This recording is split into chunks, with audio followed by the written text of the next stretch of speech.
Happy New Year, everyone. Thanks so much for being here today. We're pleased to be here this morning with Sheila Crowley, who is the Chief Operating Officer of TaraVista Behavioral Health Center here on Devens. Now, 2026 is a big year for you guys. You're celebrating your 10th anniversary. Congratulations on that. TaraVista has 122 inpatient beds. It was founded to meet the mental health needs of individuals and families. It has more than 400 employees that cares for thousands of patients annually. As if you've been here before, you know I'll have a few questions for Sheila, and then at the end of the program, we'll open it to the audience for questions. So keep them in mind. You got pens on your table, write them down, and be ready. So Sheila, you have 25 years of experience in behavioral health. Just to start off, give us an overview of your career and what interested you in behavioral health. Actually, it's over 35 years. Thank you to Tracy for the typo. I'm as old as dirt. I'm 64. I started out in a career which actually was a job that became a career. When I was very young, I took a job on the weekends as, this is when I'm aging myself, in the 70s, a Sylvania TV lady, where you turned on and off the TV for people and they rented it by the week. And on the weekends I would go and collect money for them. Well, I got the burnt and the amputation ward areas.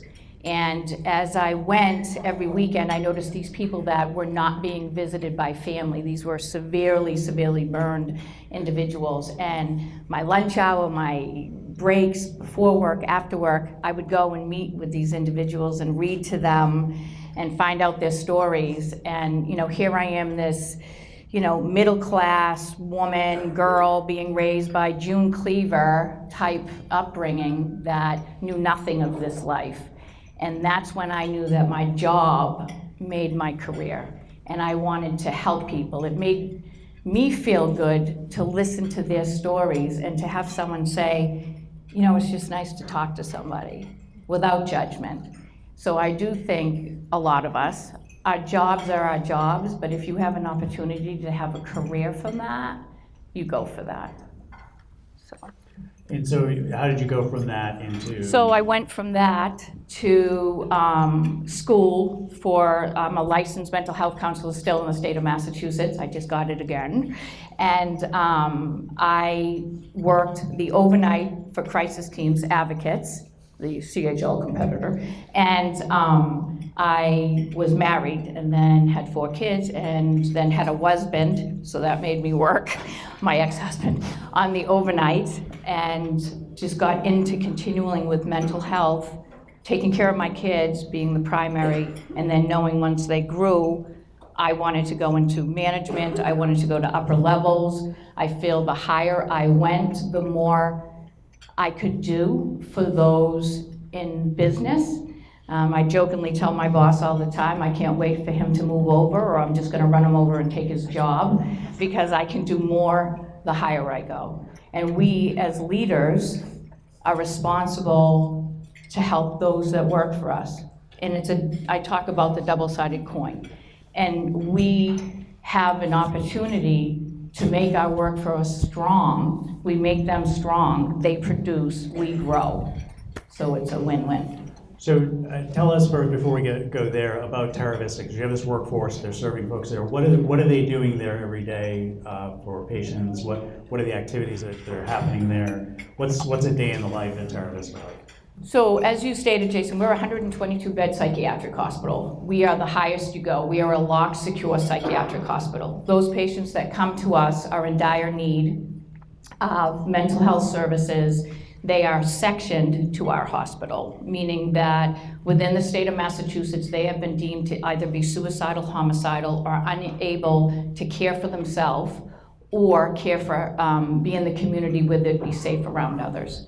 We have patients that are 5 to 12. We have a 12-bed unit. We have 13 to 17-year-old 16-bed unit, and then 94 adult beds. And when patients come to us, to our hospital, as I stated, they come by ambulance, they're sectioned, or now we're doing direct admissions, which is very successful, taking kids out of the emergency room so they don't have to pee in a cup to be processed so that they're not traumatized further. They come to our hospital, we process them very quickly, we change them into our scrubs because they need to be wanded, they need to be safe. We're a ligature-free hospital. People who come to our hospital want to hurt themselves. I'm sorry, so what is ligature-free? Thank you for asking that. Ligature-free means anything that is made within that hospital cannot have something tie around it. Because, again, people who come to our hospital are acute.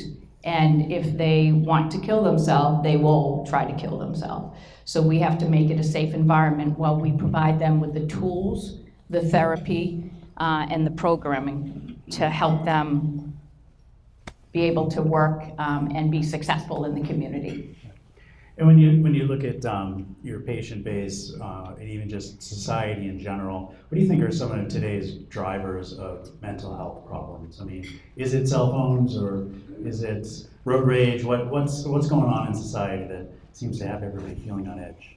You know, that question's been asked a couple of times to me, and I think if you look at every age, 60s, 70s, 80s, in the 90s, the 2000s, every generation had something that drove them, right?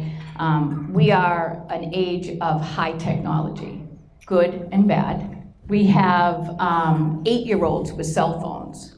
You have high school kids and junior high kids that show actual anxiety when their phone is taken away from them and they can't be in a classroom.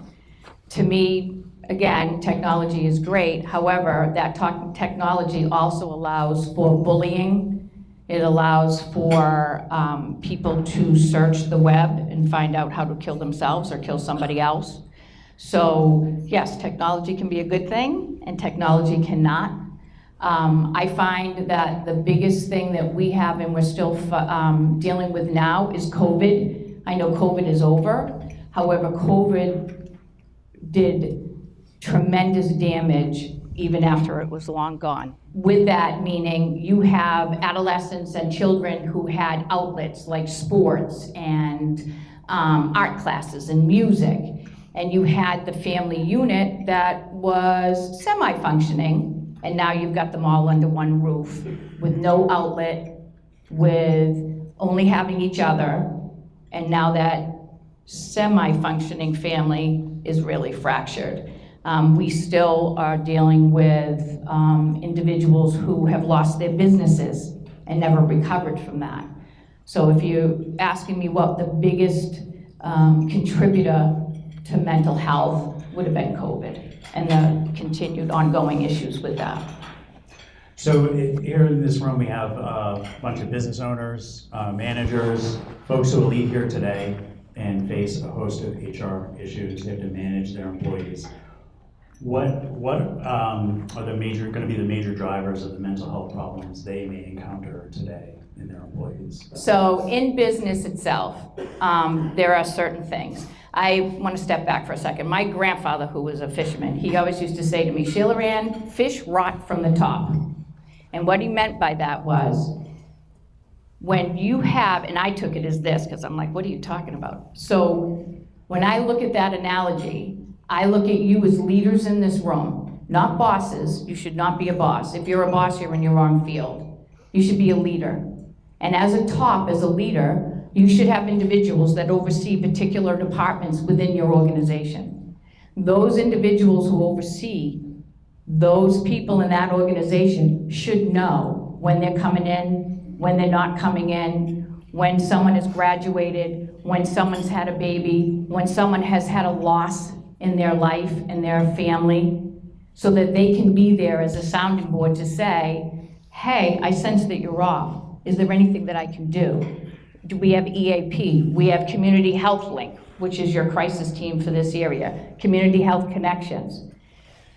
There is always the opportunity as a leader to be the individual that is the first contact for someone that is suffering. And every single person in this room has an employee who's suffering in some way from mental health.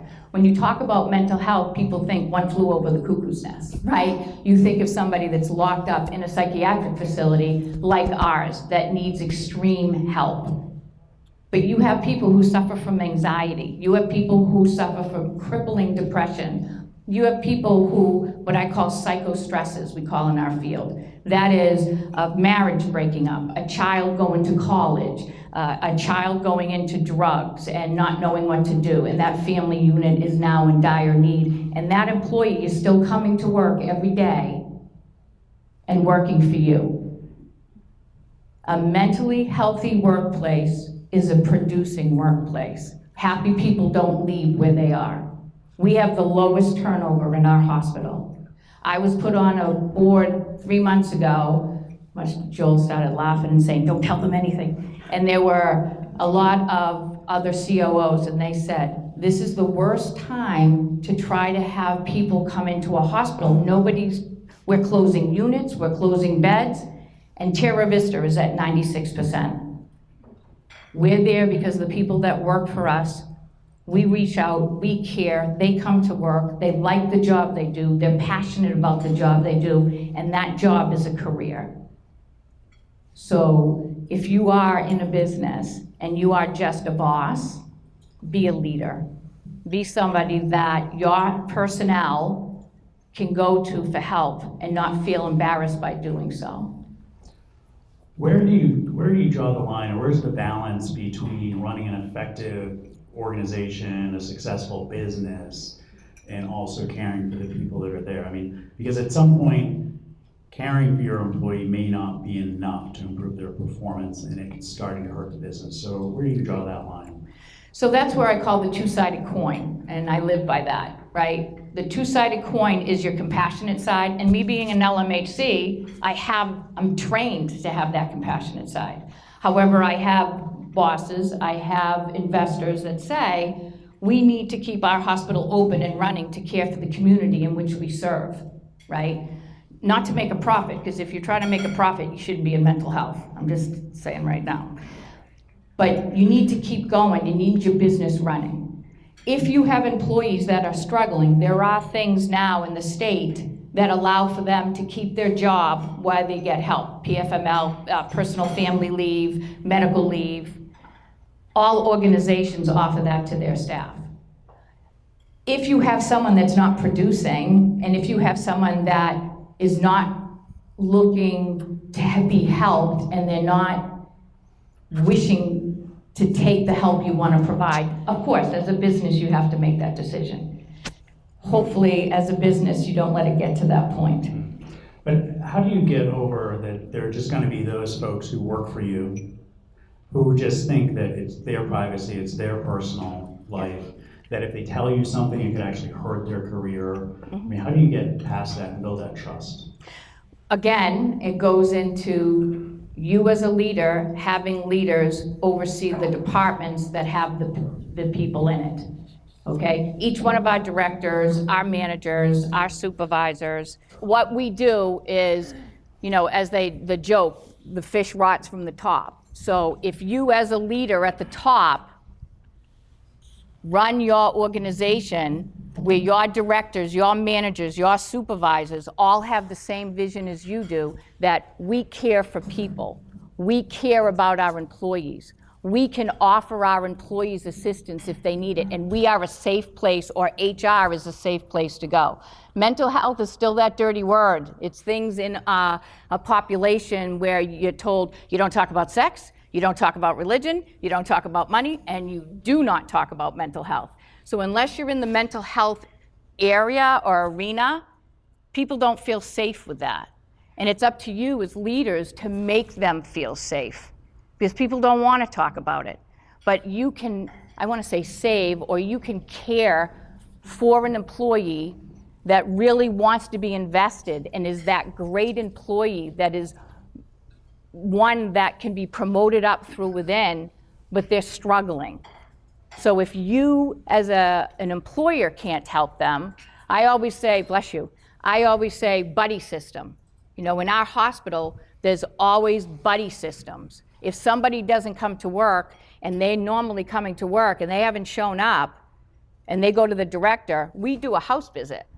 Like, know your staff. If you know your employees, you train your managers and your supervisors where you're that two-sided coin, you will have employees who come to you. It won't be, this is none of your business.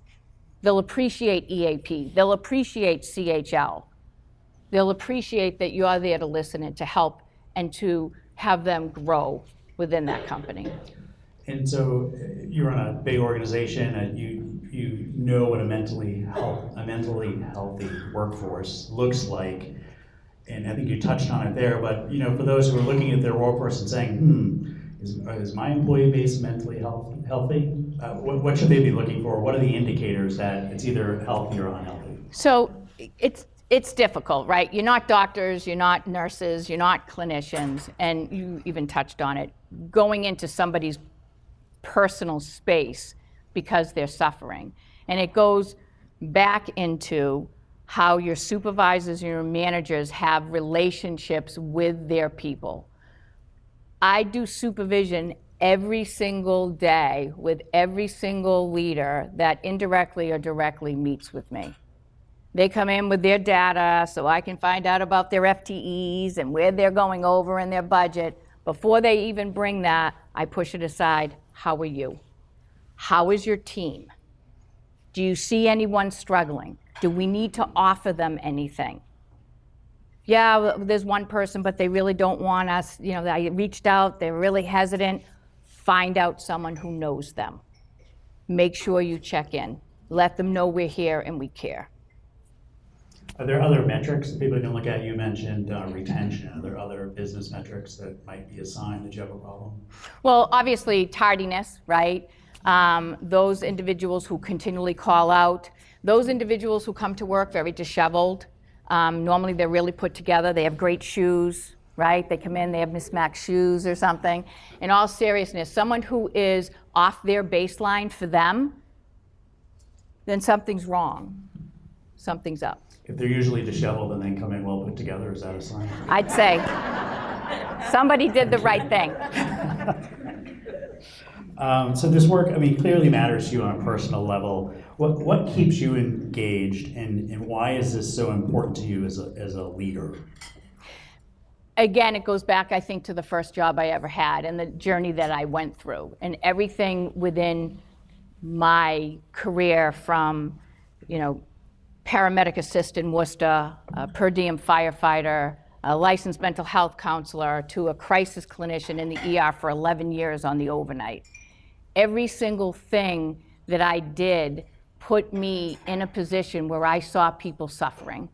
I saw people in their darkest hour with absolutely no light and saying, I remember a gentleman that I ended up actually having a couple of police officers from several towns. They called the crisis line. He was attempting to kill himself, okay? They got him to the ER. He did a pretty good job of it. And I was the clinician who was going to assess him when he came to. And he said, please tell me you're an angel. Like, he did not want to live. And I can't imagine, because I love life and what I do so much, and I was fortunate to be raised in that June Cleaver environment, and every single person, no matter how much they struggle, deserves a little piece of that. So yeah, I'll continue to do that until I retire when I'm 80. And jokingly, my family, they live to the 100, so I will be retiring when I'm 80. And so, you're saying that the folks, the leaders in the organization need to watch out for their employees. Who's watching out for the leaders? Who watches out for your mental health? And what do you do to keep your work-life balance? Very good question. My boss, again, it trickles down. Joel Doolin is my boss. He's the executive vice president of the Vistas. Is Joe here? Yep, he's right there. Hey, Joe. Welcome. Every single week, even if he can't make it, he comes in, he sits down. Before we even begin with the budgets, Sheila, how you doing? How are you handling things here? Been a tough week. I saw you were sending emails at 2 a.m. I'm not going to answer you, and I want you off your computer. So when I say it starts at the top, he and I would say every boss that I have had, every leader that has shaped me has been like Joel Doolin. So it trickles down. Mm-hmm. Right? And so what do you do about your work-life balance? Because you're sending emails at 2 a.m. What are you doing to try to maybe leave work behind, and what can these folks do to leave work behind? I'm not going to talk about me because that's not a good example. Because I came late in life, right? Dr. Heal thyself. Yeah, right. So I find self-care and comfort with me when I know that I'm helping somebody else, right? I get up at 3 o'clock, I go to the gym, I think about it, where my day is gonna be, right? Other people that work for me, and some of them are here, the first thing I say when I meet with them is, it's Monday, what did you do this weekend? Tell me you weren't on the computer, tell me you went for a walk, tell me you did journaling, you did painting, I know you like the guitar, did you write some songs? Constant check-in. Again, it starts at the top, and you don't have to be a COO, right? I became a COO 3 years ago, and every role that I've had, even when it was one person I was mentoring, and even when I was equal with somebody in an organization and people came to me asking me for certain things, jokingly on that pad, my marketing individual wrote, teach, educate, mentor. Those are the words I live by. Be somebody wants to be. I hired a very young girl about 8 years ago, and she was taking the job to see what she wanted in mental health. In 2 weeks, I checked in with her and I said, do you know what you want? A nurse, a provider, who can I get to talk to you to help you on your journey? She said, I want to be you. The enormity of that statement made me realize that as a leader, you are under scrutiny. She said, I watch everything you do. A little freaky, but I watch everything you do. I watch how you talk to people. I watch how you listen to staff. I watch how you help families in crisis. Show me. Tell me what I need to do. I want to do that. And everyone in this room, I don't care if you're in transportation, which was a great talk when we had that, by the way, transportation, or you're in, there was a lawyer here, or like Susan, who works for Senator Cronin's office. No matter what you do in this room, there is somebody who wants to be you. And that's a huge responsibility, especially when they're young. Like I said, I'm 64, so anyone 40 and younger, right, is someone who wants to learn and be in this business or in your business. And you have so much knowledge, and you can help them make a choice. So you lead into my next question, which is we all have intergenerational workforces. Oh, right? yeah. It's a big span, it seems, from baby boomers to Gen Z. Yep. What do you see as the differences in their approach to mental health in the workplace, and how do you deal with that? So it's interesting, me being a baby boomer, I think that Gen Z doesn't work, right? So we in our, I grew up, I was born 1961, 70s, 80s, I was in a household, like I did communicate several times, that was June Cleaver. You worked, you stayed, ate dinner with your family, you went to college, there was no question of that. The family dynamic today is so structured, but yet it's not. Okay, you have mothers who work 2 jobs, you have fathers who work 2 jobs, you have mothers and fathers that aren't together, you have kids that are going on weekends every other weekend. You still, today, I see the new generation being more accepting of mental health because of the environment in which they're growing up. I see people my age that aren't in mental health that still look at it as a stigma. Like my grandmother said to my German grandmother said to me, who's going to listen to you? When have you had a problem? You don't talk about your problems. You suck it up and you move on, right? Boys don't cry. Girls, what do? Well, my girls, I got 4 kids, 3 of them, doctors, lawyers, and my son just graduated from Johns Hopkins University. I was a mama witch. But you know what? They can stand on their own feet. And I was a single parent. So baby boomer, Gen Z, every generation has something that could prevent them from moving forward and have them suffer for what they're dealing with. It goes back to the mentoring. It goes back to what they're exposed to and how you can move them forward. I have one more question before we open it to the audience. This past few weeks have been pretty intense locally, nationally, and globally. We have the Brown MIT murders, the ICE shooting in Minneapolis, the incident in Venezuela. Did you see that stress reflected in your organization, and how did you deal with it, and how would you think, how would you advise these business owners here today to deal with it? That's an excellent question, and that came back to back. I mean, we didn't even have time to breathe, and next thing you know, you turn on the TV again, and another horrific act, which I call the horrors of life, were presented to us in the matter of days. In TaraVista, I can communicate what we did. There was an email that immediately went out from me to every single person in the hospital, gave the EAP information, gave CHL's information, talked about self-care, talked about talking to their direct reports, going to HR, seeing if they needed help. I walk my hospital minimally once a day. I try to do it 3 times every shift so I can talk to every employee. I want to say hi to every patient. I'm known as the lady with the shoes. But I know what employees are in school. I know what parents have kids in school. They were the first ones I went to speak to. There's nothing more helpless than a mother knowing that their child is in a school, and even though they didn't go to Brown, that's their worst fear. So the best thing you can do is be compassionate and present when things like that happen. You don't have to invade their privacy, but you can definitely say, hey, how you doing? It's been a tough couple of days.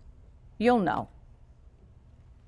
I just wanted to follow up. You used the term EAP a few times. It's Employee Assistance Program. Yeah, so an Employee Assistance Program, what does a good one look like? What should it, if you're going to have a company with an EAP, what should it be in it? Well, I'm going to speak from the one I know, which is TaraVista, or any mental health one that has been in a hospital that I've been in.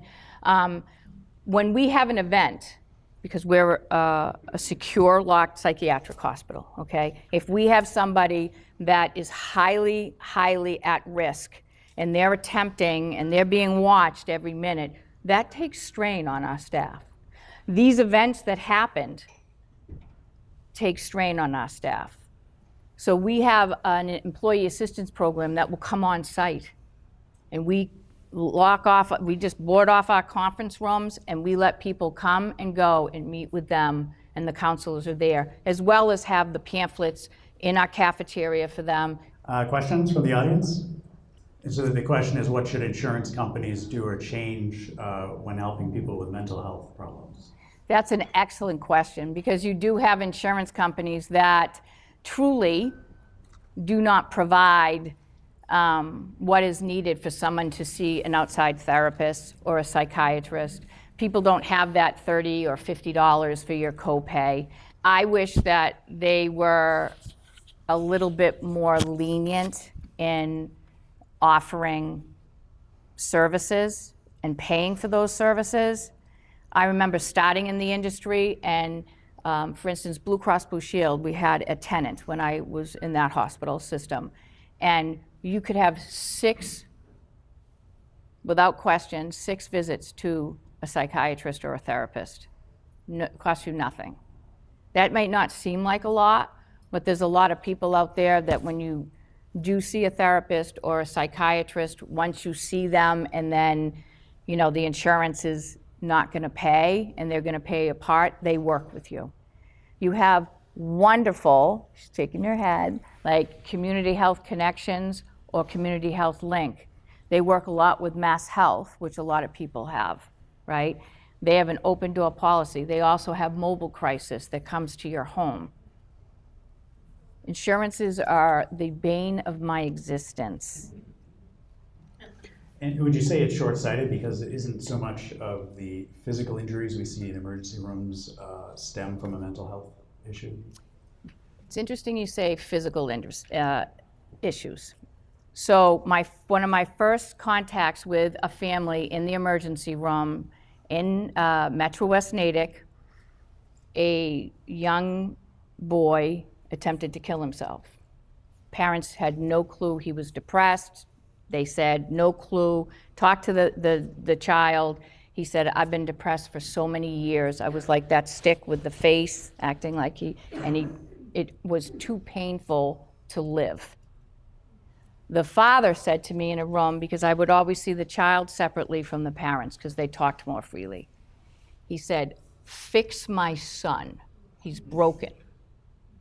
And I said, if your son had a broken arm, you would take him to a doctor to have a cast, you would take him to physical therapy, and you would make sure that he had every opportunity to fix that break. Your son is not broken, he is not a toy. Your son is crying for help, and he is physically hurt from the inside. So take everything that you would do if you saw something tangible that was broken or physically wrong, and realize that you have to do as much work for somebody, or more so, who is hurting from the inside out. Any other questions? Real? Yes. Thanks, Sheila. To your point, what sort of facilities are available in Massachusetts? If you know somebody that needs help, if someone breaks their arm, you take them to an ER. What do you do if you know somebody that needs significant help? I say you call me. My name is all over the place. TaraVista is here for you. Generally in Massachusetts, I know two, TaraVista and McLean's. Well, TaraVista has two hospitals. We have purchased the old Providence Hospital, and Marriott Vista is on its 4th year. I actually opened that hospital with several other individuals. And TaraVista is out here in Devon. So we got Beer and Dunny, the Beer and Bunnyland out near here, and then we have the Holyoke, which is a little bit more in the city. Marriott Vista has 88 beds. We're soon to open 40 more. The need is continuous. Here at TaraVista, we have 122 beds, as stated. We have 20 missions a day. We will see, at the end of 2026, over 40,000 people that went through our hospital system. Yes, you have McLean. No offense, we're considered a little bit better than them. I'm just saying. But you do have your McLeans. If we are full, we will say, you can go to Westboro Behavioral. There is McLean's. There's our chief admissions officer is here that oversees both hospitals. Her team is trained, I know because I used to oversee that department, is trained to provide anyone that calls that we can't help with another resource. You have CHL and advocates who are crisis teams that when people call for help, what do? We have parents who call, and many times will call and talk to me, what do we do? I have no idea where to begin. I didn't even know my child was sick, right? So yes, you can call TaraVista, and I put my cell phone on every business card, and in 35 plus years, I have had no one abuse it, where I've had families call me or friends say, hey, Sheila, I heard you talk, and I have a friend whose son needs this. And then we ask a few questions, and I say, this is what you need to do to get through the process. Another audience question? Yes, sir. Right in the middle. Could you tell us some success stories, kind of people that have gone through, had treatments, or expanded and, got better? Well, we have many letters that get sent to us from families of children that have left us, and many phone calls that, after being with, we had one individual, it's called SIB, self-injurious behaviors, right? And you've heard of cutters, right? We get a lot of cutters. That doesn't mean they want to kill themselves. That means the pain that they feel, they want to control. So by cutting themselves, they can control the pain in which they inflict. That's what self-injurious is for. We had someone who horrifically self-injured, a young kid. The tools, was two times they came to us, but the tools in which they learned on how to handle the pain that they felt was no longer physically administering that pain to themselves, but finding a different outlet. And that's what we do. We're not a long-term facility, but we offer tools and different means and acceptance. It's difficult. People come to our hospital, and now they're in a community of acceptance, right? Where again, on the outside, it's not so accepting. So we work from that within a very safe community. We get letters from patients that are leaving that tell us certain staff members that saved their life. And we get those daily, and it's wonderful. We save them. We can't release them because it's confidential, but we save them. And staff that are weary and become tired, because they do. They care for those that are, the most deserving of their care, but it's draining. And we remind them of the good that they do. But it's so nice to hear the positive outcomes, Yeah. because clearly it must outweigh the negative outcomes. But Yes. we don't tend to focus on the positive as a society. Any other questions? If not, I would say thank you so much, Sheila. It's been fascinating and so helpful. Wonderful. Thank Thank you.